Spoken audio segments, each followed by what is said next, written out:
listeners. Welcome to another episode on the Global Mic.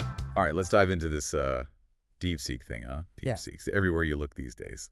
This Chinese AI app blowing up the app charts, shaking up Wall Street. Yeah, even former President Trump, called it a wake-up call. A wake-up call for American companies. It's gotten that big, huh? Yeah. I mean, I knew it was popular, but Yeah, it's really taken off. And it seems like, there's something more to it than just another AI app, right? yeah, that's why we're doing a whole deep dive on this. We've got a ton of articles, news reports, analyst opinions, and yeah, like even some social media posts. It's a lot to sort through, but hopefully by the end of this we'll have a clearer picture of what exactly DeepSeek is, how it works, and what it all means. Exactly. Okay, so let's start with the basics. What is DeepSeek, and what makes it so different from all the other AI stuff out there? So at its core, DeepSeek is a generative AI app. Generative AI, like ChatGPT. Exactly. ChatGPT is a great example. Basically, generative AI refers to AI systems that can create new content, whether it's text, images, music, even code. So DeepSeek can do all that. From what we're seeing in these articles, yeah, it seems to be capable of a lot. Okay. So it's like ChatGPT, but from China. What's the big deal? There are tons of AI apps out there already. Well, one thing that's really caught everyone's attention is how quickly DeepSeek has gained popularity. I mean, it hit the top of Apple's App Store free app charts in the US, which is pretty remarkable for a Chinese app, Especially with all the, the tension between the U.S. and China these days. It's got to be more than just hype, right? Right. And that's where things get interesting. One of the articles mentioned DeepSeek claiming it was built at a fraction of the cost of its competitors, like OpenAI, who developed ChatGPT. Okay, hold on. Built for cheaper, but performs just as well. How is that even possible? That's the big question.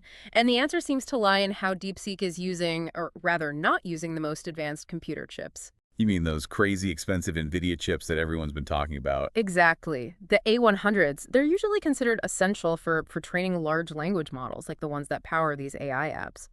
But DeepSeek, according to these reports, might be using fewer of them and relying more on less sophisticated, more readily available chips. So they're basically finding clever workarounds. It seems that way, and it's causing quite a stir in the tech world. I bet. I mean, one article mentioned that DeepSeek's rise caused a nearly $600 billion drop in Nvidia's market value in a single day. Yeah, it's pretty wild. It really shows you how much is at stake here and how DeepSeek is shaking things up. For sure. And the guy behind all of this, DeepSeek's founder, Liang Wenfeng, he's not your typical tech CEO, is he? No, definitely not. Besides running DeepSeek, he also manages a pretty successful hedge fund called Highflyer. iFlyer, right. And he's using AI to manage that too. Exactly. So he's got this unique background in both tech and finance, which I think is a pretty interesting combination. Yeah, you don't see that every day. Maybe that's part of the reason DeepSeek is so different. Like maybe he's approaching AI development from a totally different angle. Possibly. Running a hedge fund involves predicting market trends, managing risk, skills that could definitely be relevant to AI development, especially when you're trying to, do more with less. Very interesting. But, with all the hype and excitement, there are some concerns popping up too, right? I mean, especially about data privacy. Right. Like Australia's science minister even specifically mentioned DeepSeek, saying we need to be cautious, about the potential security risks. Yeah, that's a valid concern, and it's something that we need to talk about. Definitely. And I think it's time to dig into that, but maybe let's save that for part 2. Sounds good. We've got a lot more to unpack here. It's kind of wild to think about just how much DeepSeek is shaking things up. Yeah. Like, it's not just another tech company. It's challenging the whole system. Yeah, it's like Silicon Valley is finally getting some real competition. Right. For years, it's been like Google, Microsoft, Facebook, same old names calling all the shots in tech. And now suddenly, boom, DeepSeek comes out of nowhere. Yeah, and not just out of nowhere, right? Out of China, which really adds another layer to all of this. Definitely. I mean, you can't talk about DeepSeek without talking about the whole U.S.-China rivalry. Yeah. Like, that's got to be part of why this is such a big story. Oh, absolutely. The geopolitical angle is huge here. One article even called DeepSeek a symbol of China's Innovation 2.0 strategy. Innovation 2.0, right? Basically, China's push to become a global tech leader, not just a follower anymore. Exactly. And DeepSeek, achieving this level of success, it's like a real tangible sign that they're making progress towards that goal. Which is kind of scary for the U.S., Yeah. right? I mean, especially with all the to talk about a tech Cold War and everything. Yeah, it definitely raises a lot of questions about where the balance of power is shifting and how DeepSeek fits into all of that.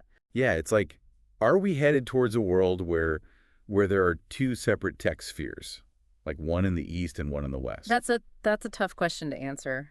It's complicated. I mean, on the one hand, DeepSeek has clearly managed to achieve a lot Yeah. by working around those restrictions on U.S. technology, Like they haven't let that hold them back. True, but at the same time, DeepSeek is still competing globally, Right.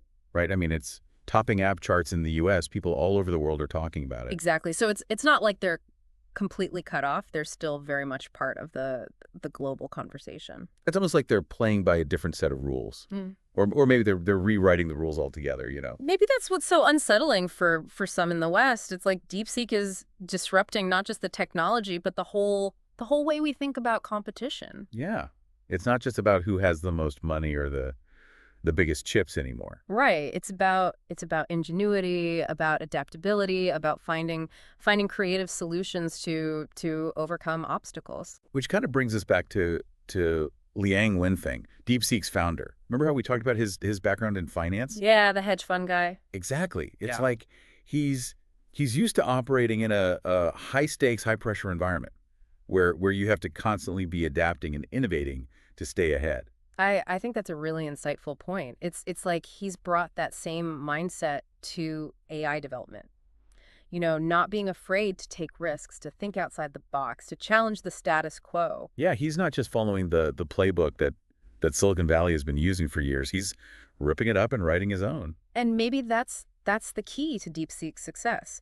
It's not just that they've built a great AI, it's that they've done it in a way that nobody expected. Right. They're not playing the same game. They're changing the game. And that's what makes this whole thing so fascinating. It's not just about the technology, it's about the bigger picture, the implications for the future of innovation, of global competition, of everything. And ultimately, it's about the human impact, right? Like, what does all this mean for us, for our lives? Yeah, that's the big question. And that's what I think we need to explore next. The societal and philosophical implications of DeepSeek and the rise of AI in general. Sounds like a perfect topic for part 3. So we've covered a lot of ground here. The tech behind DeepSeek, the impact on the markets, the whole geopolitical angle. But like you said, at the end of the day, this is all about how AI is going to affect people's lives, right? Absolutely. DeepSeek is in a lot of ways like a preview of what's to come. It's like it's pushing us to confront these big questions about AI that maybe we thought we had more time to figure out. Yeah, like those concerns about data privacy that we were talking about before. It's like we're giving these AI tools so much information about ourselves, our conversations, our browsing history, even our creative work. And it makes you wonder, like, where's all that data going? And who's in control of it?